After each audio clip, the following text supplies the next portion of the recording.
السلام علیکم ورحمۃ اللہ وبرکاتہ۔ آج سے ہم سورہ عبس کا مطالعہ شروع کر رہے ہیں۔ اس کی پہلی 16 آیات کا ترجمہ میں لے کر اس وقت حاضر ہوں، سماعت فرمائیے۔ اعوذ باللہ من الشیطان الرجیم، بسم اللہ الرحمن الرحیم۔ تو شروع ہوا اور بے رخی برتی اس بات پر کہ وہ اندھا اس کے پاس آ گیا۔ تمہیں کیا خبر؟ شاید وہ سدھر جائے یا نصیحت پر دھیان دے، اور نصیحت کرنا اس کے لیے نافع ہو۔ جو شخص بے پرواہی برتتا ہے اس کی طرف تو تم توجہ کرتے ہو، حالانکہ اگر وہ نہ سدھرے تو تم پر اس کی کیا ذمہ داری ہے؟ اور جو خود تمہارے پاس دوڑا آتا ہے اور وہ ڈر رہا ہوتا ہے، اسے تم بے رخی برتتے ہو۔ ہرگز نہیں، یہ تو ایک نصیحت ہے، جس کا جی چاہے اسے قبول کر لے۔ یہ ایسے صحیفوں میں درج ہے جو مکرم ہیں، بلند مرتبہ ہیں، پاکیزہ ہیں، معزز اور نیک کاتبوں کے ہاتھوں میں رہتے ہیں۔ صدق اللہ العظیم۔ ان آیات میں اللہ تعالیٰ نے ایک موقع پر حضور صلی اللہ علیہ وسلم کو ٹوکا تھا، اور اسی کے بارے میں یہ آیت نازل ہوئی تھی۔ اس کی تھوڑی سی تفصیل اس آیت میں آئی ہے۔ ہوا یہ کہ ایک مرتبہ رسول اللہ علیہ وسلم کی مجلس میں مکہ معظمہ کے چند بڑے سردار بیٹھے ہوئے تھے، اور حضور ان کو اسلام قبول کرنے پر آمادہ کرنے کی کوشش فرما رہے تھے۔ اتنے میں ابن مکتوم نامی ایک نابینا حضور کی خدمت میں حاضر ہوئے، اور انہوں نے آپ سے اسلام کے متعلق کچھ پوچھنا چاہا۔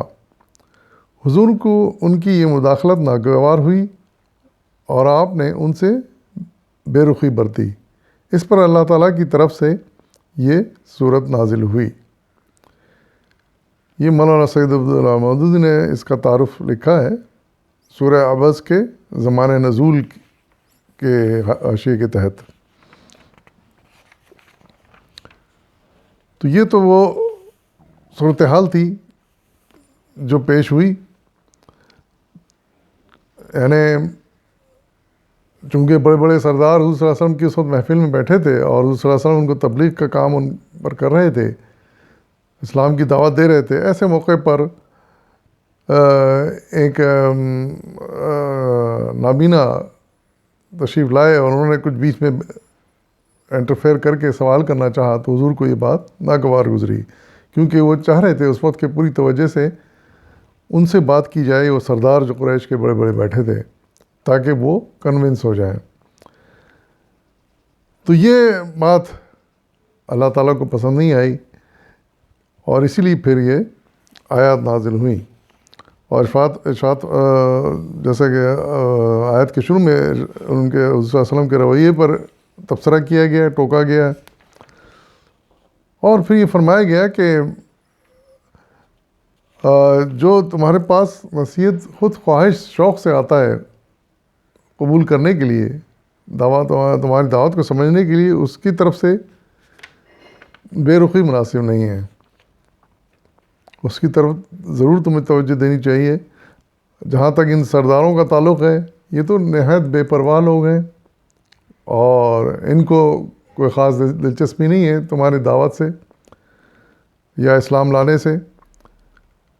تو اگر یہ نہیں بھی لاتے ہیں تو تمہارے پر اس کی کوئی ذمہ داری نہیں ہے۔ یہی بات ارشاد فرمائی جا رہی ہے کہ اگر یہ اسلام نہیں لاتے، تمہاری بات سے کنونس نہیں ہوتے، تو تمہارے پر اس کی کوئی ذمہ داری نہیں ہے۔ تمہارا کام تو دعوت دے دینا ہے۔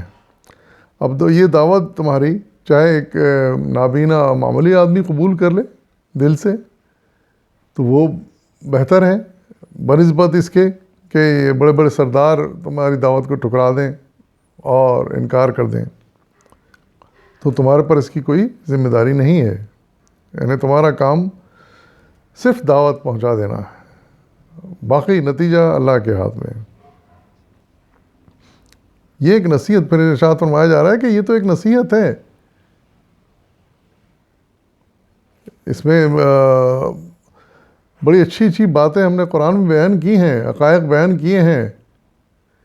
جو قبول کر لے اس کا فائدہ ہے، جو قبول نہیں کر رہے اس کا نقصان ہے۔ اور یہ جو باتیں بیان کی گئی ہیں ایک ایسے حقائق ہیں جو ازل سے لے کر ابد تک ہیں، اور ان کی حقیقت میں، ان کے واقع ہونے میں کوئی شک و شبہ کی گنجائش نہیں ہے۔ ایسی ایسی باتیں اس صحیفے میں، اس کتاب میں کہی گئی ہیں جو کہ نہایت مکرم ہے، نہایت پاکیزہ ہیں، اور نہایت بلند مرتبہ ہیں۔ یہ تمام باتیں جو اس کتاب میں آئی ہیں اور جو باتیں بیان کی گئی ہیں اللہ تعالیٰ کی طرف سے نازل کی گئی ہیں۔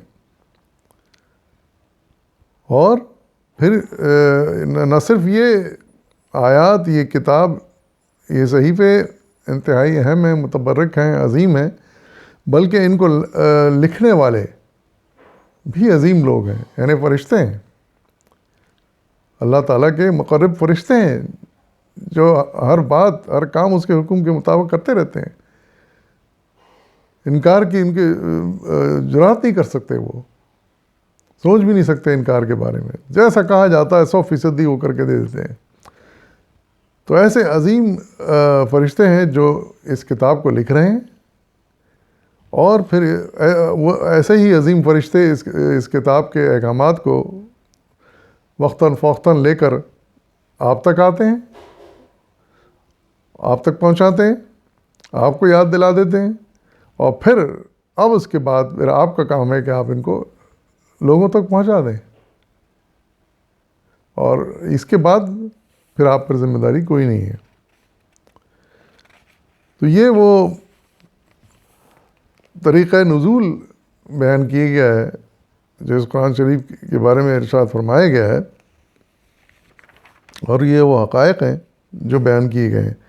تو اس بارے میں ایک نوٹ انہوں نے لکھا ہے، مولانا سید ابو العلا مودودی نے بھی، حاشیہ نمبر 2 کہتے ہیں، تو لکھتے ہیں کہ اصل نقطہ جسے رسول اللہ صلی اللہ علیہ وسلم نے تبلیغ دین کے معاملے میں اس موقع پر نظر انداز کر دیا تھا، اسی کو سمجھانے کے لیے اللہ تعالیٰ نے پہلے ابن مکتوم کے ساتھ آپ کے طرز عمل پر گرفت فرمائی، پھر آپ کو بتایا کہ داعی حق کے نگاہ میں حقیقی اہمیت کس چیز کی ہونی چاہیے اور کس چیز کی نہ ہونی چاہیے۔ ایک وہ شخص ہے جس کی ظاہری حالت صاف بتا رہی ہے کہ وہ طالب حق ہے، اور اس بات سے ڈر رہا ہے کہ کہیں وہ باطل کی پیروی کر کے خدا کے غضب میں مبتلا نہ ہو جائے، اس لیے وہ راہ راست کا علم حاصل کرنے کے خاطر خود چل کر آتا ہے۔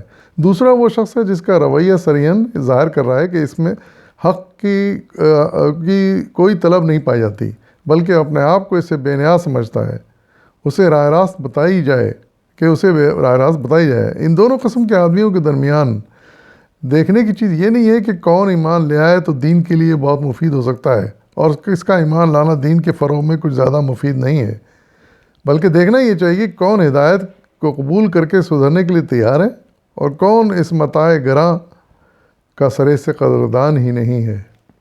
بڑا اچھا نوٹ مولانا نے لکھا ہے، اس سے پوری صورتحال واضح ہو جاتی ہے، اور تبلیغ دین میں یہ بات کا خیال رکھنا چاہیے، حقیقت ہے کہ ہمیں اس کی طرف زیادہ توجہ دینی چاہیے جو شوق سے آتا ہے اور شوق سے ان چیزوں کو حاصل کرنا چاہتا ہے، کیونکہ شوق ہی سے پھر آدمی آگے بڑھتا ہے، اور جس میں شوق ہی نہ ہو، جو اس طرف توجہ ہی نہ دے اور زبردستی ان کو بات سنانی پڑے، تو ایسے لوگ پھر چاہے کتنے بھی بڑے لوگ ہوں لیکن یہ دین کے معاملے میں کبھی مفید ثابت نہیں ہو سکتے، کارآمد ثابت نہیں ہو سکتے۔ یہی بات اس موقع پر اللہ تعالیٰ نے ارشاد فرمائی ہے۔ ہمیں بھی اس بات کا اپنے تبلیغی کام میں جو بھی ہم کرتے ہیں خیال رکھنا چاہیے۔ وآخر دعوانا الحمدللہ رب العالمین۔